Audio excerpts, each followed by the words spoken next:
Mississauga Centre. C'est un réel privilège de prendre la parole à la Chambre aujourd'hui pour parler de tout nouveau budget de notre gouvernement. Plan d'action de l'Ontario pour la protection, le soutien et la relance. Ce budget est sans aucun doute l'un des plus ambitieux et des plus robustes de l'histoire de notre province. C'est essentiellement notre gouvernement qui se montre à la hauteur de l'un des défis les plus importants auxquels l'Ontario a été confronté dans son histoire. Ce que nous avons présenté aux Ontariennes et Ontariens avec ce budget, c'est un plan qui, au fond, affirme notre priorité numéro 1, assurer la sécurité et la santé des Ontariens face au virus de la COVID-19. Mais notre gouvernement ne s'est pas arrêté là. Il déploie des efforts remarquables pour atténuer les graves conséquences de cette pandémie dévastatrice.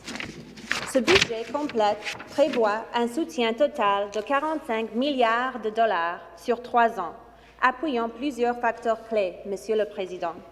Ce budget rendra disponibles les ressources de santé nécessaires pour continuer à protéger les Ontariens dans notre grande province. Ce budget mettra en œuvre des programmes et des mesures fiscales essentielles dont dépendent les Ontariennes et Ontariens qui travaillent et les entreprises qui créent ces emplois, car les conditions commerciales sont entravées par la pandémie. Et enfin, ce budget jettera une base solide pour la reprise économique de l'Ontario après la COVID-19, garantissant que nous tirerons pleinement parti des années à venir alors que nous reviendrons dans un mode et une économie qui ressemblent davantage à la normalité. Mr. Speaker, I'd like to spend some time talking about aspects of the budget that are close to my heart as a nurse, a member of my community, and as a parliamentarian. First, let's discuss what this budget will deliver to the healthcare system of this province. This new Ontario budget reaffirms a strong and steadfast commitment to our world-class healthcare system. We have been very clear in our funding thus far in supporting our healthcare heroes with the tools that they need to fight the COVID-19 pandemic. That is why, in March, at the precipice of this battle against COVID-19, our government quickly made $3.3 billion available to ensure our frontline healthcare workers were equipped for the battle ahead.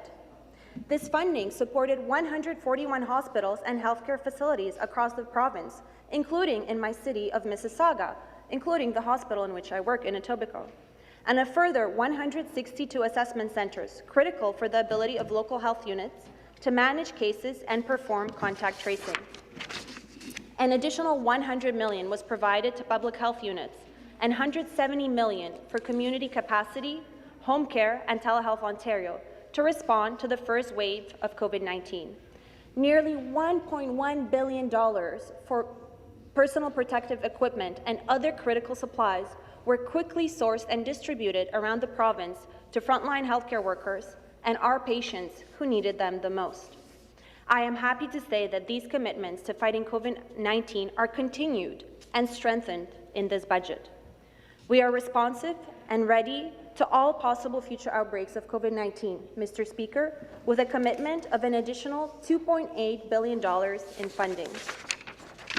Le gouvernement n'épargne absolument aucune dépense en matière de santé et de sécurité des Ontariennes et Ontariens. Notre plan de préparation à l'automne annoncé précédemment, dont découle ce financement, repose sur 6 piliers stratégiques pour relever les nouveaux défis auxquels fait face l'Ontario avec les conditions changeantes provoquées par les mois les plus froids. Ce nouveau financement continuera de faire en sorte que les mesures de prévention et de protection employées depuis le début de la pandémie demeurent solides et maintenues. Il comprend des piliers pour maintenir toutes les mesures de santé publique nécessaires, ainsi que de capacités de cerner, de gérer et de prévenir les éclosions partout en Ontario. Ce financement s'inscrit dans le cadre d'un engagement de 70 millions de dollars pour l'achat de 5,1 millions de doses du vaccin antigrippal, ce qui présente la plus importante campagne de vaccination contre la grippe de l'histoire de notre province. De plus, ce financement de 2,8 milliards de dollars renforce la capacité intégrée du système de santé, ce qui comprend des efforts accélérés pour éliminer les arriérés de services, se préparer aux poussées et atténuer leurs effets sur la prestation de services de santé de routine, et enfin, appuyer les efforts de recrutement, de fondation et de soutien des travailleurs de la santé. En tant que conservateurs, Monsieur le Président, nous savons que ce dont nous héritons doit être amélioré et renforcé pour l'utilisation non seulement de nous-mêmes, mais aussi des générations futures. Mais, Monsieur le Président, je voudrais prendre quelques minutes pour parler et souligner certains des engagements clés de ce budget qui profiteront directement à la communauté franco-ontarienne. En tant que nouvelle adjointe parlementaire de la ministre des Affaires francophones et députée qui a toujours été active au sein de la communauté francophone, je veillerai toujours à défendre leurs besoins et leurs intérêts. Je suis heureuse de dire, Monsieur le Président, que ce budget est leur vraiment utile. Parlons par exemple d'une cause qui occupe une grande place dans l'esprit des Ontariens de partout dans la province, la santé mentale. Notre gouvernement investit 3,8 milliards de dollars sur 10 ans dans le plan pour le mieux-être en matière de santé mentale et de toxicomanie, avec un financement supplémentaire pour élargir l'accès à un soutien critique en matière de santé mentale et de lutte contre les dépendances dans toute la province, garantissant ainsi l'aide dont ils ont besoin.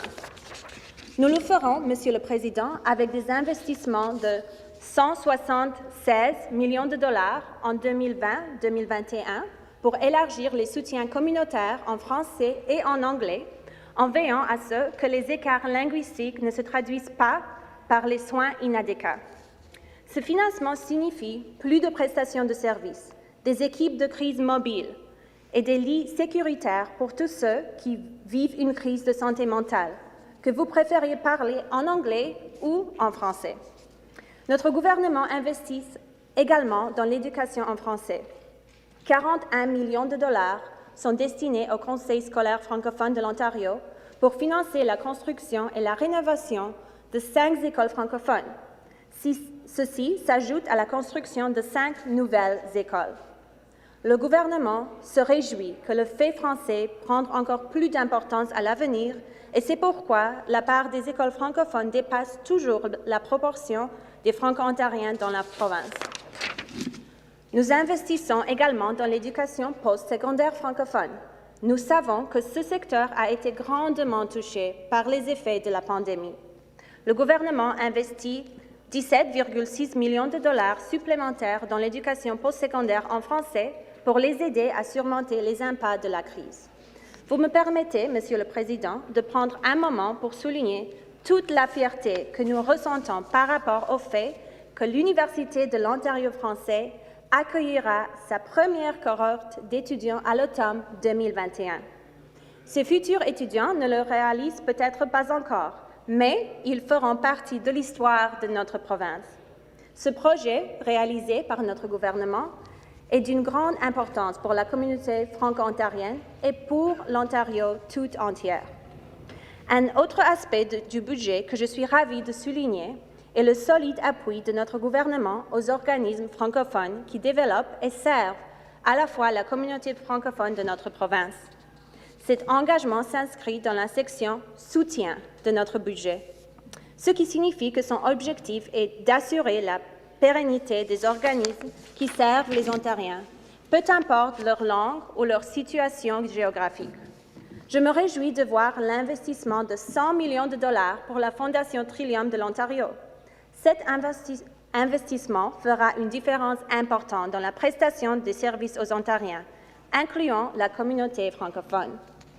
Le gouvernement de l'Ontario, Monsieur le Président, met en place les fonds de secours COVID-19 pour les organisations francophones à but non lucratif, afin de soutenir ces groupes critiques dans leurs dépenses, afin d'éviter les fermetures et de les aider à la fois à retenir et à recruter du personnel bilingue qualifié.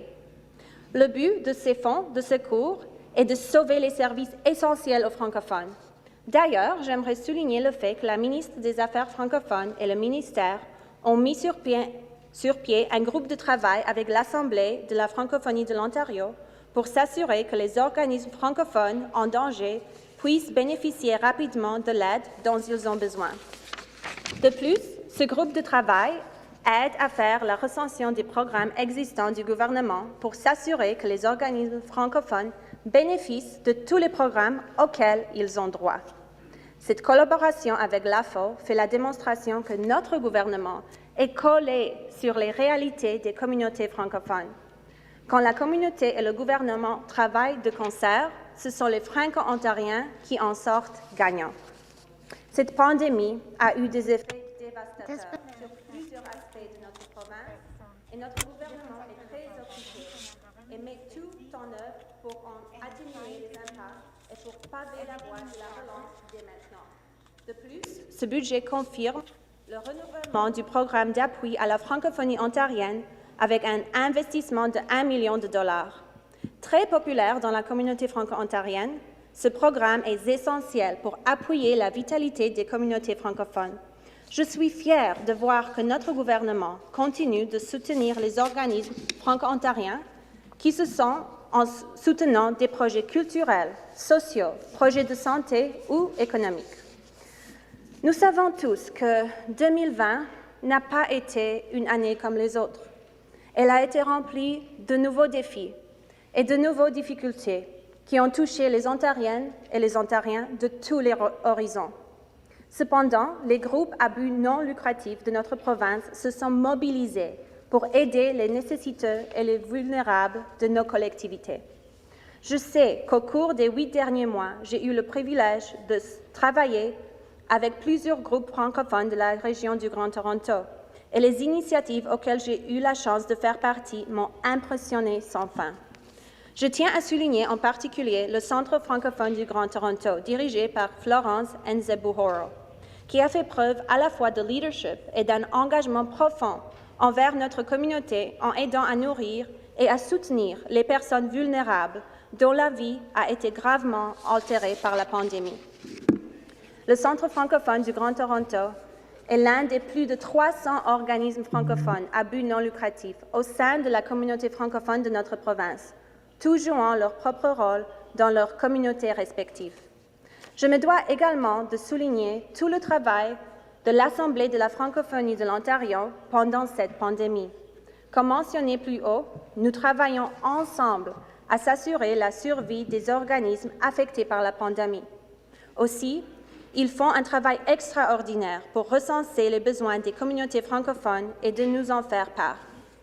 I would like to take this opportunity to applaud the Ontario Nonprofit Network and the Assemblée de la francophonie de l'Ontario for their collaborative effort in producing the report titled Risk, Resilience and Rebuilding Communities, the State of Ontario Nonprofits 3 months into the pandemic. I found this report very informative and helpful as our government endeavours to support Ontario's 58,000 nonprofit organizations which deliver both essential and non-essential services to Ontarians, not only in French and English, but also in so many other languages spoken across our province's communities.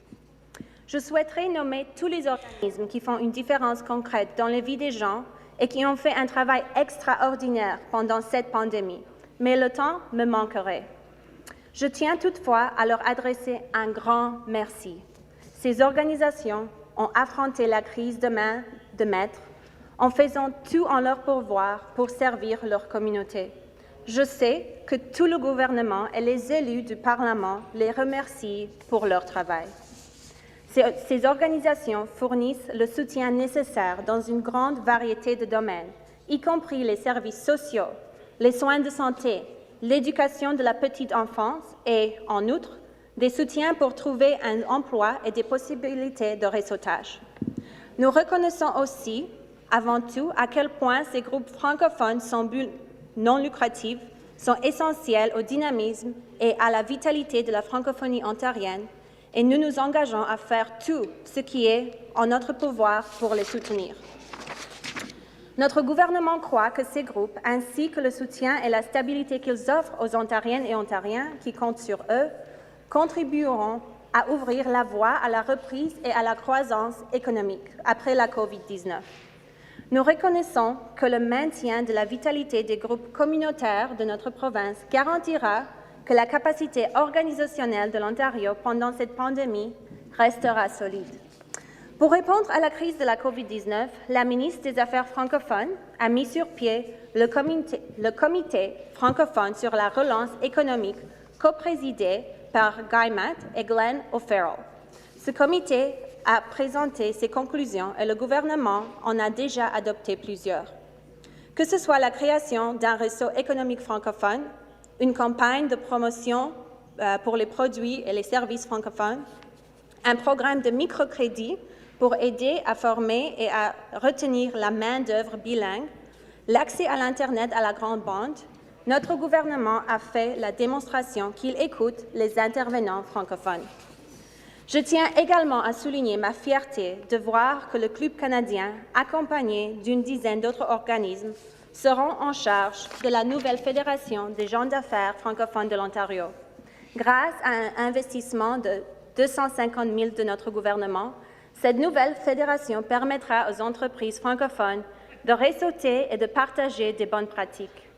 Cette nouvelle arrive à bon point pour aider à relancer notre économie.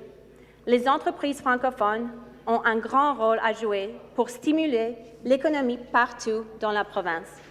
La pénurie de main-d'œuvre bilingue est un enjeu important pour la francophonie ontarienne, malgré la pandémie. Je suis fière de voir que notre gouvernement met en place une des recommandations du Comité francophone sur la relance économique par rapport au microcrédit. La communauté francophone, grâce au travail du Collège de la Cité, joue un rôle central dans l'élaboration de ce nouveau programme, qui peut être offert aux collégiens ontariens, y compris les francophones. L'impact sera important pour les francophones qui suivront des formations pour des métiers spécialisés. Également, nous mettons en place une stratégie de formation et de recrutement de personnel bilingue, incluant une stratégie d'immigration avec un volet francophone du programme ontarien des candidats à l'immigration, avec notre collègue, le ministre du Travail, de la Formation et du Développement des compétences. Notre gouvernement affirmera toujours la place de la communauté franco-ontarienne dans la mosaïque culturelle de notre province et nous reconnaissons que cette communauté est un atout important pour l'Ontario. Rapidement, je me dois de souligner deux réalisations pour la communauté francophone. L'adoption hautement symbolique du drapeau franco-ontarien comme emblème officiel de la province et les caractères et accents français sur les permis de conduire et carte de l'Ontario pour les francophones. Notre gouvernement a livré ces deux réalisations car il reconnaît toute l'importance de la communauté francophone en Ontario. Notre gouvernement continuera à faire des progrès et à s'engager dans ce qui est nécessaire pour que les Franco-Ontariens, en tant que peuple fondateur, soient au même niveau que leurs homologues anglophones. À mes amis de la communauté franco-ontarienne, j'ai hâte de continuer de soutenir notre communauté dans mon nouveau rôle d'adjointe parlementaire de la ministre des Affaires francophones. Je suis fière de tout ce que nous avons accompli jusqu'à présent et je suis enthousiaste par tout ce qui nous reste à accomplir. Monsieur le Président, je voudrais prendre cette opportunité pour remercier le Premier ministre de l'Ontario et la ministre des Affaires francophones pour avoir confiance en moi et me confier cet important dossier. Je ferai de mon mieux pour aider notre gouvernement et la communauté franco-ontarienne à atteindre nos objectifs communs et voir la communauté francophone s'épanouir. Je vous laisse avec ma expression française favorite. L'impossible n'est pas français. Merci, Monsieur le Président.